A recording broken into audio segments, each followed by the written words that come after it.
7 জনকে হোমগার্ডে চাকরি দিলাম, আর 4 জনের হোমগার্ডে ক্রাইটেরিয়া ফিট করছিল না, সেই জন্য তাদেরকে সিভিল ভলেন্টিয়ার্সে কাজ দেওয়া হলো। সাহায্য না, এটা হচ্ছে মানবিক এবং দায়িত্ববোধ থেকে আসা।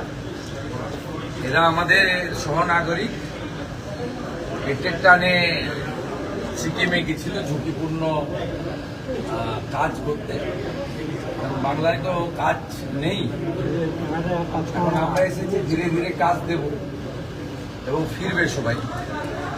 তা সেই মানবিক কারণে এসেছি এবং আমার সঙ্গে প্রথম দিন থেকেই সিকিমের মুখ্যমন্ত্রীর যোগাযোগ ছিল।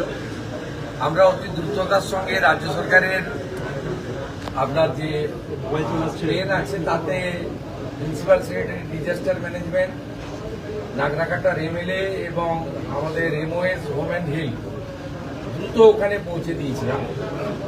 আইজি নর্থ বেঙ্গল নিজে ছিলেন, ওখান থেকে সমস্ত দেহ বের করানো, তাদের পোস্টমর্টম করা এবং সরকারি ব্যবস্থায় তাদের বাড়িতে পৌঁছে দেওয়া, শেষকৃত্য সম্পন্ন করা পর্যন্ত করা হয়েছে। মোট তারা 21 লক্ষ টাকা করে পেলেন। আমরা রাজ্য সরকারের পক্ষ থেকে আমার সিএম রিলিফ ফান্ড থেকে 5 লাখ টাকা দিয়েছি। সিকিম গভর্নমেন্টও ওদেরকে আজকে এক্ষুনি 4 লাখ টাকা করে দিচ্ছেন।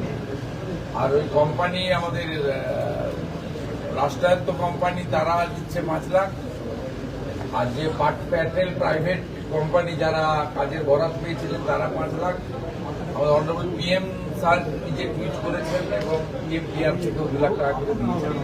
21 লাখ সব মিলিয়ে 21 লাখ। আমরা পশ্চিমবঙ্গের নাগরিকদের মধ্যে 7 জনকে হোমগার্ডে চাকরি দিলাম, আর 4 জনের হোমগার্ডে ক্রাইটেরিয়া ফিট করছিল না, সেই জন্য তাদেরকে সিভিল ভলেন্টিয়ার্সে কাজ দেওয়া হলো। এগুলো আমাদের দায়িত্বের মধ্যে পড়ে, এগুলো আমরা করলাম।